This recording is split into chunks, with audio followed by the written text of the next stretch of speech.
must understand that the God of the Old Testament is the God who brought his people up out of Egypt, out of the land of slavery. That is how the Ten Commandments begin. You must understand that that is the way that God is described as the liberator. Yes, of the Israelites, his Sure. chosen people, Right. who then go and enslave people from the nations around them. Yeah, I know. And I wish that were not so, but you then get Jesus as the one risen from the dead to be the liberator of the world, right? Was Paul meant to say, let's get a petition going, and if we get 100,000 signatories, we can go to Caesar and we'll get a debate in the Senate about, I should have said, masters, let your slaves go.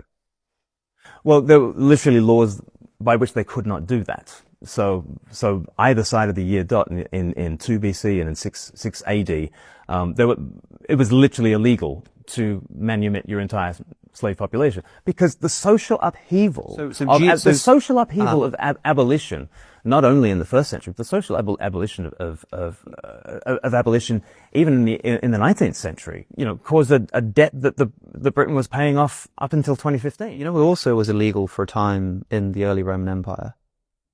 Christianity. Yes.